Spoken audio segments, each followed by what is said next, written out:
অনুষ্ঠান উদ্বোধন করেন প্রধানমন্ত্রী শেখ হাসিনা। বলেন, আজকের শিশুই আগামী দিনের ভবিষ্যৎ, তাই প্রতিটি শিশুকে সুনাগরিক হিসেবে গড়ে তোলাই সরকারের লক্ষ্য। ৩৪ লাখ শিশু ঢাকার রাস্তায় থাকে এমন তথ্য জানিয়ে প্রধানমন্ত্রী বলেন, এ অবস্থা কোনোভাবেই মেনে নেওয়া যায় না। আমাদের দুর্ভাগ্য যে আজকাল আমাদের দেশে যেমন এই ঢাকা শহরে ফ্ল্যাট হয়ে বাচ্চারা ফ্ল্যাটের মধ্যে থেকে থেকে মনে হচ্ছে যে ওই যে ফার্মের মুরগির বাচ্চার মতো মানুষ হচ্ছে, তার খেলাধুলার জায়গা রাখা হয় না। আপনারা অন্তত তৈরি করার বাচ্চাদের একটু খেলার জায়গা রাখবেন। এখানে শিশু মন্ত্রণালয় আছে, সমাজ কল্যাণ মন্ত্রণালয়, এই মন্ত্রণালয় নির্দেশ এক শিশু রাস্তায় ঘুরবে না, একটা শিশু মানবত জীবন যাপন করবে না। শিশুদের উপর একগাদা বইয়ের বোঝা না চাপানোর পরামর্শ দেন শেখ হাসিনা। আরো বিরোধী ভর্তি পরীক্ষার একটা স্কুলে ভর্তি হতে ছাপানো প্রশ্নপত্র দিয়ে তাদের পরীক্ষায় ভর্তি করতে হবে তা না। যে এলাকায় যারা বসবাস করে সেই এলাকায় স্কুলে শিশুরা ভর্তি হবে, এটা তাদের অধিকার, এটা সরাসরি তাদেরকে আগে ভোট করে নিতে হবে। আগে স্কুলে বাচ্চাদের নিরাপত্তা নিশ্চিত করার শিশুদের নিরাপত্তা মেনে নেওয়া যাবে না, এটা বন্ধ করতে হবে। সরকারি উৎখাতের নামে সেই ছোট ছোট শিশুদের আগুন দিয়ে পুড়িয়ে মারা, বোমা মারা আমাদের শিশুরা সে ধরনের পরিবেশে আবার করুক, সেটা আমরা চাই। এই ব্যাপারে দেশবাসী সচেতন থাকার আহ্বান জানিয়ে আমি এটুকু চাই যে আমাদের শিশুর ভবিষ্যৎ সুন্দর হয়। সংস্কৃতি অনুষ্ঠান উপভোগ করেন প্রধানমন্ত্রী শেখ হাসিনা।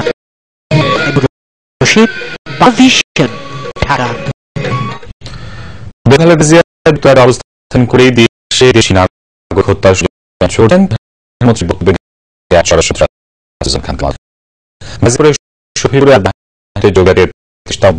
কর্মকর্তা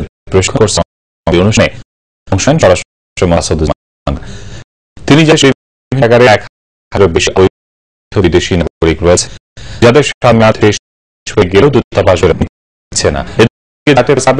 সমাজ কল্যাণমন্ত্রী যন্ত্রকারীরা এখনো ষড়যন্ত্র চালাচ্ছেন। একই অনুষ্ঠানে আওয়ামী লীগের প্রচার সম্পাদক ডক্টর হাসান মাহমুদ বলেন, বেগম খালেদা জিয়ার মধ্যে বিদেশি দেশে হলে তাকে জিজ্ঞাসা করা উচিত।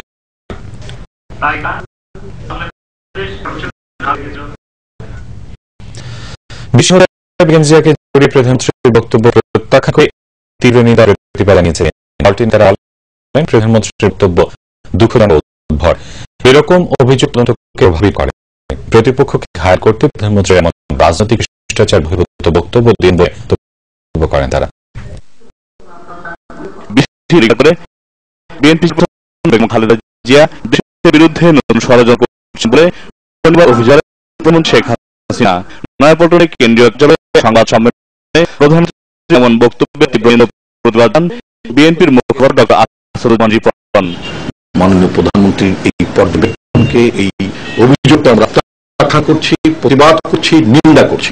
শুধুমাত্র বিরোধী দলকে, প্রতিপক্ষের ভাবমূর্তি ক্ষুণ্ণ করার জন্য এই ধর বানোয়ার ভিত্তিহীন অভিযোগ অত্যন্ত প্রত্যাশিত।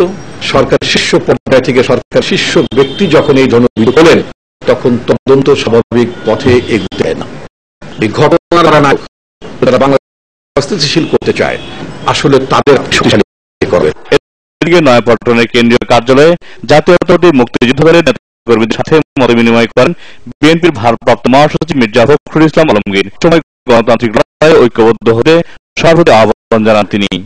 আমাদের সামনে কঠিন কাজগুলো রয়েছে, জনগণের অধিকার আদায়ের জন্য আমাদের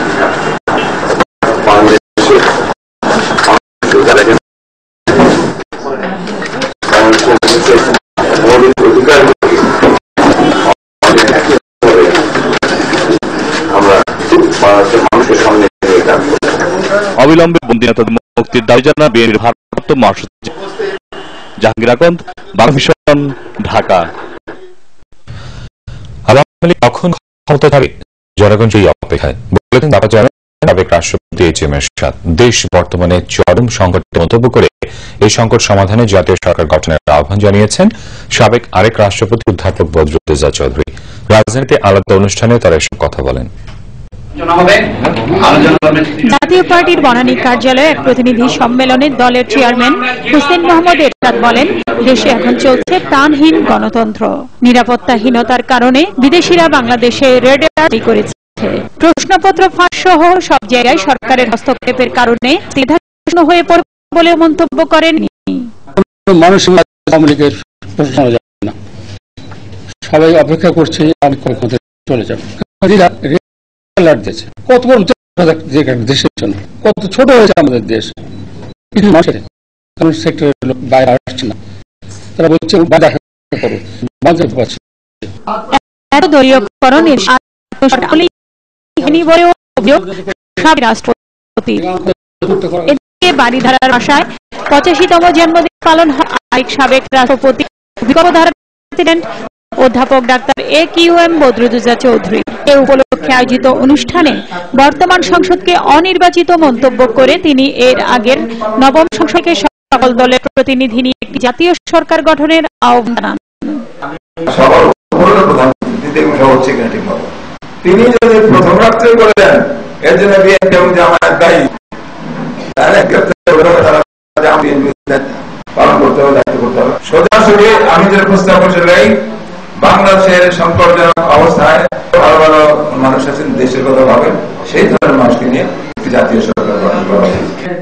বি চৌধুরী বলেন, দুই বিদেশি নাগরিক হত্যাকাণ্ড নিয়ে প্রধানমন্ত্রীর বক্তব্য তদন্ত ও বিচারকে বাধাগ্রস্ত করছে। পরে বিকালে রাজধানীতে বাংলাদেশ মুসলিম লীগ আয়োজিত আলোচনায় যোগ দেন বিকল্পধারার প্রেসিডেন্ট।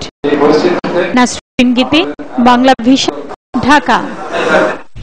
নিরাপত্তার অজুহাতে বিদেশিদের বাংলাদেশ সফর বাতিলকে বাড়াবাড়ি বলেছেন পররাষ্ট্র প্রতিমন্ত্রী শাহরিয়ার আলম। তারপরও সরকার নিরাপত্তার বাড়তি ব্যবস্থা নিয়েছে জানিয়ে তিনি আশা করেন শিগগিরই বিদেশিদের আস্থা ফিরে আসবে। দুই বিদেশি হত্যায় আজ জড়িত যুক্তরাষ্ট্র সহ বিদেশিদের এমন অভিযোগ প্রত্যাহারের আহ্বান জানান পররাষ্ট্র প্রতিমন্ত্রী। জাপান ও ইটালির দুই নাগরিক হত্যার পর বাংলাদেশে ভ্রমণ সতর্কতা জারি করে দেশ দুটি ছাড়াও যুক্তরাষ্ট্র, যুক্তরাজ্য, কানাডা, অস্ট্রেলিয়া সহ বিভিন্ন দেশ। এতে উদ্বেগ উৎকণ্ঠায় বাংলাদেশ ছাড়তে থাকে বিদেশিরা। সেই সাথে বাংলাদেশে নির্ধারিত ভ্রমণ বাতিল করে বিদেশিদের অনেকে। নিজ দপ্তরে সাংবাদিকদের সাথে বলেন পররাষ্ট্র প্রতিমন্ত্রী শাহরিয়ার আলম, বলেন বিদেশিদের ভ্রমণ সতর্কতার ভুল ব্যাখ্যা হয়েছে। আমরা আস্থা ফিরিয়ে আনার জন্য দেশি এবং দেশি মানুষের নিরাপত্তা বিধানের জন্য সর্বোচ্চ যা করার প্রয়োজন আমরা সেটা করব। গতকালকে বোম ব্লাস্ট প্রায় শতাধিক মানুষ, 100 মানুষের কাছাকাছি আঘাতে নিহত। বাংলাদেশে এর যদি 100 ভাগের 1 ভাগ একটা ঘটনা ঘটে, এখনই যেভাবে রিঅ্যাক্ট করে কেউ 8 লেভেল 2 ট্রাভেল থাকাতেও, তাহলে ওই ধরনের ঘটনা ঘটলে কি করবে? তাদের যে ট্রাভেল অ্যাডভাইজারি আছে, ট্রাভেল অ্যাডভাইজারির উপরে বেস করে যারা ভিজিট ক্যান্সেল করছেন তাদের এই সিদ্ধান্ত রিঅ্যাকশন বলছি। দুই বিদেশি হত্যা ঘটনা সর্বোচ্চ গুরুত্ব দিয়ে তদন্তের কথা জানান তিনি। আবারও করে দেন আইএস এর জড়িত থাকার আশঙ্কা। আমরা যে 45 জন রাষ্ট্রদূত বা হাই কমিশনারদের সাথে কথা বলেছি, তাদের কারো কাছেই আইএস আছে এই ধরনের তথ্য প্রমাণ এখানে নেই। মার্কিন যুক্তরাজ্যের ট্রাভেল অ্যাডভাইজারিতে আছে যে এই হত্যা কাণ্ড দুটোর সাথে আইএস জড়িত, এটার সাথে আমরা একমত। বাংলাদেশ যেসব রাষ্ট্র আমাদেরকে বা এখনো বলছে আইএস, বাট উইদাউট কনফার্মিং ইট, তাহলে আমরা অনুরোধ করব যে তারা যেন এটা প্রত্যাখ্যান করেন। সৌদি আরবের মিনা ঘটনায় নিহত বাংলাদেশি হাজির সংখ্যা 100 ছাড়িয়ে যাবে বলে জানান শাহরিয়ার আলম। ইমরুল কায়েস, বাংলা ভিশন, ঢাকা। চিহ্নিত এক যুদ্ধাপরাধের বিচারের রায়কে কেন্দ্র করে একটি মহল স্থিতিশীলতা সৃষ্টির ষড়যন্ত্র চালাচ্ছে অভিযোগ করেছেন দলের মুখপাত্র স্বাস্থ্যমন্ত্রী মোহাম্মদ নাসিম। আসন্ন দুর্গাপুজো উপলক্ষে রাতে ধানমন্ডি কার্যালয়ে 14 দল হিন্দু, বৌদ্ধ, খ্রিস্টান ঐক্য পরিষদের সাথে মত বিনিময় সভার পর তিনি অভিযোগ করেন। পূজার সময় সব জনপ্রতিনিধিকে নিজ নিজ এলাকায় অবস্থানের নির্দেশনা দেওয়া হয়েছে বলে জানান স্বাস্থ্যমন্ত্রী। বরাবর মতো এবারও আইন শৃঙ্খলা বাহিনীর নিচ্ছিদ্র নিরাপত্তার মধ্য দিয়ে দুর্গাপূজা উদযাপন বলে আশাবাদ করেন তিনি। জানান, এবার সারা দেশে 29,074টি মণ্ডপে পুজো অনুষ্ঠিত হবে। যুদ্ধাপরাধীর বিচার তার দণ্ড কার্যকর হওয়ার পথে তখন একটি মহল চেষ্টা করছে করার জন্য। সে যে প্রশাসন আছে অতীতের মতো এই ধরনের অপচক্রের যে কোনো চক্রান্ত থেকে আমরা ব্যক্ত করতে পারবো ইনশাআল্লাহ।